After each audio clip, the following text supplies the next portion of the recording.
Hello, welcome to Law Excellence. Project Setu అన్న programme కింద prelims రిలేటెడ్గా ఇంపార్టెంట్ టాపిక్స్ అన్నీ చూస్తున్నామండి. అందులో భాగంగా వాటర్ పొల్యూటెంట్స్ అనే దాన్ని ఇవాళ మనం చదువుకుందాం. సాయిల్ పొల్యూటెంట్స్, ఎయిర్ పొల్యూటెంట్స్, ఈ రెండు టాపిక్స్ ఆల్రెడీ మనం చదివాము. ఇవాళ వాటర్ పొల్యూటెంట్స్కి సంబంధించి చూద్దాం. ఎందుకంటే ఆ పొల్యూషన్ యొక్క కారకాలు అనేది చాలా వరకు మనం ఎక్స్పెక్ట్ చేయొచ్చు దాని నుంచి క్వశ్చన్. అందువల్ల ఫస్ట్ది నైట్రేట్స్. వాటర్లో నైట్రేట్స్ మనకి ఆర్గానిక్ మ్యాటర్ కుళ్ళిపోయినప్పుడు, హ్యూమన్ యానిమల్ వేస్ట్ అనేది వాటర్లో కలిసి అది డెకే అయినప్పుడు అప్పుడు మనకి నైట్రేట్స్ అనేవి కలుస్తాయి. అదేవిధంగా లైవ్ స్టాక్ మేనేజ్మెంట్, అగ్రికల్చర్లో మనం ఫర్టిలైజర్స్ వాడతాం, అందు నుంచి కూడా నైట్రేట్స్ అనేవి నీటిలో కలుస్తాయి. మరి దాన్ని మనం తీసుకున్నప్పుడు, వాటర్ రూపంలో తీసుకున్నప్పుడు హిమోగ్లోబిన్తో అది బైండ్ అవుతుంది. మిథమోగ్లోబిన్ అంటారు బైండ్ అయినప్పుడు. ఆ మిథమోగ్లోబిన్ రావడం వల్ల మనకి మామూలుగా హిమోగ్లోబిన్ ఆక్సిజన్తో బైండ్ అవ్వాలి. సో ఆక్సిజన్తో బైండ్ అవ్వడం తగ్గుతుంది, ఆక్సిజన్ ట్రాన్స్పోర్ట్ తగ్గిపోతుంది. ఈ కండిషన్నే మిథమోగ్లోబిమేయ లేదా బ్లూ బేబీ సిండ్రోమ్ అని పిలుస్తారు. సో అదేవిధంగా ఇది ఒకటోది. అదేవిధంగా హై లెవెల్ ఆఫ్ నైట్రేట్స్ అనేవి కార్సినోజన్స్ అంటే క్యాన్సర్ని కలగజేస్తాయి. అదే ఎన్విరాన్మెంట్లో అయితే యూట్రిఫికేషన్, వాటర్ బాడీస్లో కలుపు మొక్కలు ఇవన్నీ పెరిగి ఆ వాటర్ బాడీ స్లోగా స్ట్రింక్ అయిపోతుంది, దాన్ని యూట్రోఫికేషన్ అంటారు. సో యూట్రోఫికేషన్ జరగచ్చు, కార్సినోజన్ గాను బ్లూ బేబీ సిండ్రోమ్కి వాటర్లో ఉండే ఎక్సెస్ నైట్రేట్స్ అనేవి దారితీస్తాయి. నెక్స్ట్ ఆర్సనిక్ అనేది ఇండస్ట్రియల్ లేదా మైన్స్ నుంచి వచ్చే డిశ్చార్జెస్, ఫ్లై యాష్, వీటన్నిటి వల్ల ఆర్సనిక్ అనేది గ్రౌండ్ వాటర్లోను సర్ఫేస్ వాటర్లోనూ కలుస్తుంది. మరి ఎక్కువ మోతాదులో ఆర్సనిక్ కనుక మనం ఎక్స్పోజ్ అయితే బ్లాక్ ఫుట్ డిసీజ్ అనే దానికి మనం గురి అవుతాము. అదేవిధంగా డయేరియా, లంగ్, స్కిన్ క్యాన్సర్స్కి కూడా హై లెవెల్ ఆఫ్ ఆర్సనిక్ అనేది దారితీస్తుంది. ఫ్లోరైడ్ ప్రాబ్లం అనేది చాలా ప్రాంతాల్లో ఉంది. చూడండి, ఫ్లోరైడ్ అనేది యాక్విఫైయర్స్ అంటే గ్రౌండ్ వాటర్లో మనకి ఎస్పెషలీ అడుగు వరకు వెళ్ళినప్పుడు అక్కడ ఫ్లోరైడ్ లెవెల్స్ అనేవి ఎక్కువగా ఉన్నాయి. ఫ్లోరోసిస్ అనేది దానివల్ల వచ్చే మేజర్ డిసీజ్ అన్నమాట. ఫ్లోరోసిస్ అంటే హై ఫ్లోరైడ్ కంటెంట్ వాటర్లో ఉన్నప్పుడు దాన్ని మనం తీసుకున్నప్పుడు ఫ్లోరోసిస్ వ్యాధి అనేది వస్తుంది. ఇది neuro muscular nervous system, muscle సిస్టమ్ని ఇంపాక్ట్ చేస్తుంది. గ్యాస్ట్రో ఇంటెస్టైనల్ ప్రాబ్లమ్స్కి దారితీస్తుంది. ఇది బోన్స్ని ఇంపాక్ట్ చేస్తుంది. దాంతో టీత్ డిఫార్మిటీస్ రావడము, బోన్స్ హార్డన్ అయిపోవడము, జాయింట్ పెయిన్స్ రావడము, ఇవన్నీ కూడా జరుగుతాయి. అదేవిధంగా నాక్ నీ సిండ్రోమ్ అంటారు. అంటే మోకాళ్ళు అనేవి నీస్ దగ్గర బెండ్ అవ్వడం. అందుకే ఫ్లోరైడ్ వచ్చిన వాళ్ళలో ఎక్కువ ఫ్లోరైడ్ కంటెంట్ తీసుకొని ఫ్లోరోసిస్ వచ్చిన వాళ్ళు సరిగా నిలబడుకోలేకపోవడము ఇలా జరుగుతూ ఉంటాయి. కాళ్ళ మధ్యలో మోకాళ్ళ దగ్గర బెండ్ అయి ఉంటుంది, దాన్నే నాక్ నీ సిండ్రోమ్ అంటారు. సో ఆ విధంగా ఫ్లోరైడ్ అనేది మన మీద ఇంపాక్ట్ చూపిస్తుంది ఎక్సెసివ్గా ఉంటే. యురేనియం అనేది నార్మల్గా గమనించాలండి. ఫ్లోరైడ్ కానీ యురేనియం కానీ ఇలాంటివన్నీ చాలా తక్కువ మోతాదులో న్యాచురల్గా ఉంటాయి వాటర్లో. ఇక్కడ మనం అంటుంది ఆ న్యాచురల్ మోతాదులో ఉండేదానికంటే ఎక్స్ట్రాగా ఉంటే అది ఏ విధంగా మన హెల్త్ మీద, ఎన్విరాన్మెంట్ మీద ఇంపాక్ట్ చూపిస్తుంది అనేది ఇక్కడ మనం రాసింది.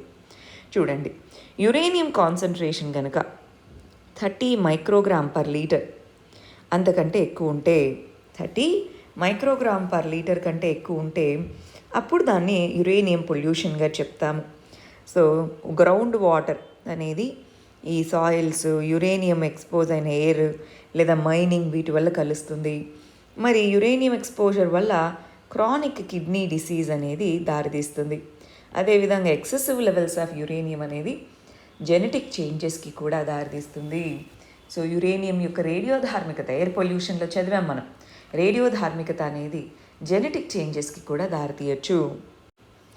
నెక్స్ట్ మిథైల్ మెర్క్యూరీ లేదా మెర్క్యూరీ పొల్యూషన్ అంటారు. జపాన్లో 1960లలో మినమాటా అనే ప్లేస్లో ఒక స్ట్రేంజ్ డిసీజ్ అనేది చూశారు.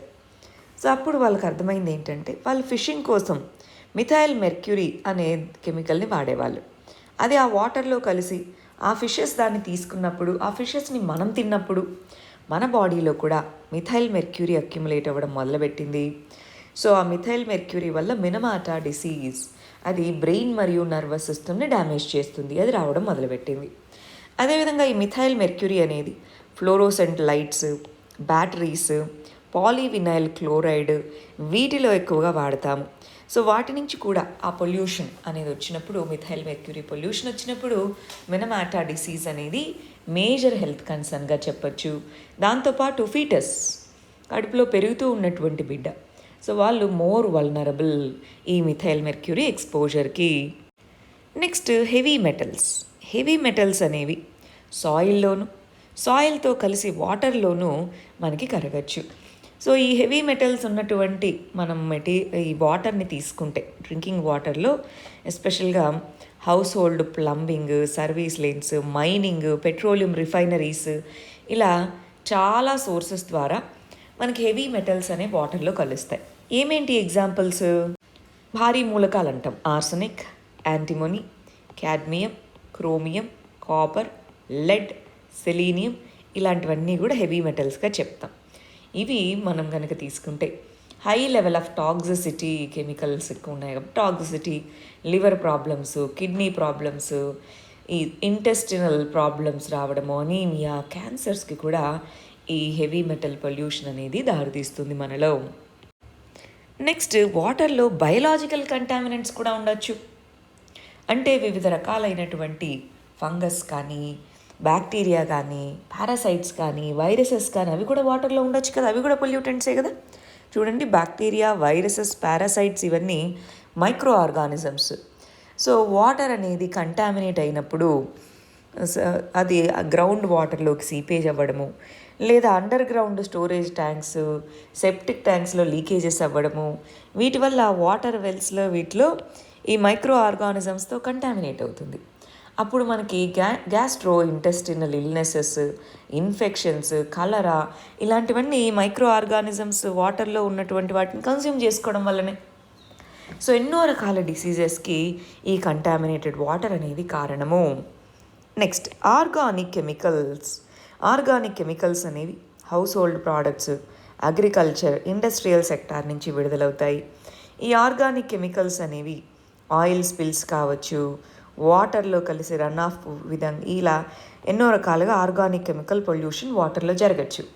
సో మనం ఎప్పుడైతే హై ఆర్గానిక్ కెమికల్స్ని కన్జ్యూమ్ చేసుకుంటామో అది kidney, liver damage, circulatory system, heart system, nervous system, reproductive system, ఇవన్నీ కూడా దెబ్బతినే అవకాశం ఉంటుంది. నెక్స్ట్ ఆయిల్ అనేది డ్రిల్లింగ్ చేసేటప్పుడు, లేదా ట్రాన్స్పోర్ట్ చేసేటప్పుడు, లేదా రిఫైన్ చేసేటప్పుడు, ఏ స్టేజ్లో అయినా సరే ఆయిల్ లీకేజ్ అవుతే దాన్ని ఆయిల్ స్పిల్ అంటాము. ఆయిల్ స్పిల్ అన్నది ప్రొడక్షన్ దగ్గర జరగచ్చు, డిస్ట్రిబ్యూషన్ దగ్గర ఎక్కడైనా జరగచ్చు. అయితే ఆయిల్ స్పిల్ వల్ల ఏమవుతుంది? ఆయిల్ అనేది వాటర్ కంటే లైట్గా ఉంటుంది. ఫర్ ఎగ్జాంపుల్, సముద్ర తీరం దగ్గర ఆయిల్ స్పిల్ అయిందనుకోండి, అప్పుడు ఏమవుతుంది? అది ఫ్లోట్ అవుతూ ఉంటుంది. అప్పుడు ఆ వాటర్ కింద ఉండే వాటికి సరిగా ఆక్సిజన్ కానీ, సూర్యకిరణాలు కానీ అందకపోవచ్చు. అదేవిధంగా ఫిషెస్, ఫైటో ప్లాంక్టన్, ఇవన్నీ కూడా చనిపోయే అవకాశం ఉంది. సీ మ్యామల్స్, సముద్ర జీవులు అనేవి ఎక్కువగా దీనివల్ల ఇంపాక్ట్ అవుతాయి. అదేవిధంగా ఈ ఆయిల్ని అవి కన్జ్యూమ్ చేసుకుంటే కనుక వాటిలో పాయిజనింగ్ అనేది అవుతాయి. చాలా బర్డ్స్ అనేవి ఇంపాక్ట్ అవుతాయి. ఇలా ఆయిల్ స్పిల్స్ అనేవి కూడా మేజర్ వాటర్ పొల్యూటెంట్గా చెప్పచ్చు. Next major pollutant radionuclides అంటున్నాం. Radioactive forms of elements ఇవి యురేనియం మరియు రేడియం. ఈ ఎలిమెంట్స్ అనేవి వాటర్లో ఉన్నప్పుడు అవి మన ఎన్విరాన్మెంట్కి, హ్యూమన్ హెల్త్కి, వీటన్నిటికీను ఇంపాక్ట్ చూపిస్తాయి. వాటిని మిల్లింగ్ చేసేటప్పుడు, న్యూక్లియర్ పవర్ ప్రొడక్షన్ అప్పుడు ఈ రేడియో న్యూక్లైడ్స్ అనేవి రిలీజ్ అవ్వచ్చు. డ్రింకింగ్ వాటర్లో కనుక ఈ రేడియో న్యూక్లైడ్స్ ఉంటే అవి మనకి కిడ్నీ మీద ఎఫెక్ట్ అనేది చూపిస్తాయి. క్యాన్సర్స్కి కూడా ఇవి దారితీయచ్చు. అదేవిధంగా రేడియో న్యూక్లైడ్స్ అనేవి న్యాచురల్గా కొంత ఉంటాయి గ్రౌండ్ వాటర్లో, కానీ అవి భారీ మొత్తంలో పెరిగినప్పుడు ఈ విధమైన ఇంపాక్ట్స్ అనేవి మనకి కనిపిస్తాయి. Next eutrophication, algal Bloom, very very important terms అండి వాటర్ పొల్యూషన్లో. ఈ రెండు కూడా చాలా ఇంపార్టెంట్, ఖచ్చితంగా మనం గుర్తుంచుకోవాల్సిన టర్మ్స్. ఫస్ట్ యూట్రోఫికేషన్ అంటే ఏంటి? లేక్స్లో న్యూట్రియంట్ లెవెల్ పెరిగినప్పుడు ఆల్గే, ఆక్వాటిక్ ప్లాంట్స్ ఇలాంటివన్నీ కూడా పెరుగుతాయి. ఈ ప్రాసెస్ని యూట్రోఫికేషన్ అంటారు. అక్కడున్న వాటర్ క్వాలిటీ తగ్గిపోతుంది. యూట్రోఫికేషన్ లేదా మీజోట్రోఫిక్ అవుతాయి. ఎందుకంటే ఆర్గానిక్ వేస్ట్, అగ్రికల్చరల్ వేస్ట్ ఇవన్నీ కూడా వచ్చి అక్కడ కలిసినప్పుడు నైట్రేట్స్ అవన్నీ ఉంటాయి. దానివల్ల అక్కడ ఎక్కువ మొక్కలు పెరుగుతాయి. మరి కింద ఉన్నటువంటి ఫిషెస్కి వాటికి గాలాడదు, అవి చనిపోతాయి, అవి కుళ్ళిపోతాయి, అక్కడ మళ్ళీ ఆక్సిజన్ లెవెల్స్ తగ్గిపోతాయి. అందుకే యూట్రోఫికేషన్ ఎక్కువగా ఉన్నప్పుడు COD, chemical oxygen demand, biological oxygen demand రెండూ కూడా పెరుగుతాయి. యూట్రోఫికేషన్ అయినప్పుడు ఈ రెండూ పెరుగుతాయి. న్యూట్రియంట్స్ అనేవి ప్లాంట్స్ పెరుగుతాయి, ఆ తర్వాత అవి డీకంపోజ్ అవ్వాలి కదా, సో దానికి ఎక్కువ ఆక్సిజన్ తీసుకుంటుంది, వాటర్లో ఆక్సిజన్ లెవెల్స్ తగ్గిపోతాయి. అదేవిధంగా మొత్తం ఓవరాల్గా వచ్చేటప్పటికి దాని సర్ఫేస్ వాటర్ యొక్క డెప్త్ తగ్గిపోతూ వస్తుంది. అది యూట్రోఫికేషన్. ఆ ఓవరాల్ ఆ వాటర్ ఎకోసిస్టమ్ లేదా లేక్ ఎకోసిస్టమ్ మీద మొత్తం ఇంపాక్ట్ అనేది కనిపిస్తుంది. Next algal Bloom, phyto plant అని అంటాం. ఆల్గే, బ్లూ గ్రీన్ బ్యాక్టీరియా ఇవి ఎక్సెస్ న్యూట్రియంట్స్ ఉన్నప్పుడు ఎక్కువగా పెరుగుతాయి. సో అలా వాటర్ యొక్క సర్ఫేస్ లేయర్లో ఎక్సెసివ్గా పెరగడాన్ని, ఆల్గే సడన్గా బ్లూమ్ అవ్వడాన్ని, సడన్గా పెరగడాన్ని ఆల్గల్ బ్లూమ్ అంటారు. ఆల్గల్ బ్లూమ్ వల్ల సన్లైట్ పెనిట్రేషన్ జరగదు, ఆక్సిజన్ రిప్లెనిష్మెంట్ జరగదు. సో యూట్రోఫికేషన్లో ఆల్గల్ బ్లూమ్ అనేది, యూట్రోఫికేషన్ ప్రాసెస్లో ఆల్గల్ బ్లూమ్ అనేది జరగచ్చు. ఎస్. నెక్స్ట్ గ్రౌండ్ వాటర్కి సంబంధించి స్పెసిఫిక్గా ఏమేమి కంటామినెంట్స్ ఉన్నాయి ఇప్పటివరకు మనం చదివినవి. అంటే గ్రౌండ్ వాటర్ అయినా ఇటు సర్ఫేస్ వాటర్ అయినా రెండిట్లో కంటామినేషన్కి దారితీయచ్చు అని. మరి ఇప్పుడు only ground water contaminant sources చూడండి. అగ్రికల్చర్ నుంచి కానీ, కమర్షియల్ యాక్టివిటీస్ కానీ, industry, residential buildings, other sources ఇక్కడ ఏమేమి ఉన్నాయని చెప్తున్నారు. అగ్రికల్చర్లో అయితే ఫర్టిలైజర్స్, మాన్యూర్ కానివ్వండి, ఫీల్డ్ ఇరిగేషన్, పెస్టిసైడ్స్ ఇలా ఎన్నో రకాలైనవి అగ్రికల్చర్ నుంచి గ్రౌండ్ వాటర్ కంటామినేషన్కి కారణం. కమర్షియల్ వచ్చేటప్పటికి ఎయిర్పోర్ట్స్ ఇలా వీటన్నిటి నుంచి వచ్చే waste, paint shops, gas shops ఇలా వీటన్నిటి నుంచి వచ్చే వేస్ట్ మెటీరియల్. ఇండస్ట్రీ నుంచి అయితే industrial pipe lines, petroleum refineries, foundries, metal ఫ్యాబ్రికెంట్స్ ఇలాంటివన్నిటి నుంచి వేస్ట్ మెటీరియల్. అదే రెసిడెన్షియల్ నుంచి అయితే ఫ్యూయల్ ఆయిల్ స్టోరేజ్ ట్యాంక్స్ నుంచి కానీ, స్విమ్మింగ్ పూల్ కెమికల్స్, ఇలా సీవర్ లైన్స్ ఇలాంటివన్నీ కూడా రెసిడెన్షియల్ సోర్సెస్ నుంచి గ్రౌండ్ వాటర్ పొల్యూషన్. అదర్ సోర్సెస్కి వచ్చేటప్పటికి రోడ్డు డీఐసింగ్, రోడ్డు మీద మనకి రోడ్డు డీఐసింగ్ చేయడం కానీ, సీవర్ లైన్స్ కానీ, ఏదైనా ప్రొడక్షన్ సైట్స్ అలా వదిలేసి వెళ్ళిపోయాము, ఇల్లీగల్గా ఇష్టం వచ్చిన చోట డంప్ చేయడము, ఏదంటే దాన్ని వేస్ట్ మెటీరియల్ మొత్తాన్ని, ఇవన్నీ కూడా మనకి గ్రౌండ్ వాటర్ కంటామినేషన్కి దారితీయచ్చు. ఇవి మేజర్ వాటర్ పొల్యూటెంట్స్, వాటి యొక్క సోర్సెస్, వాటి యొక్క ఇంపాక్ట్స్ అండి. Air pollution, water pollution, soil pollution 3 కలిపి ఒకసారి చదువుకొని బ్రీఫ్గా ఒక ఐడియా అయితే పెట్టేసుకోండి. All the very best. Thank you very much.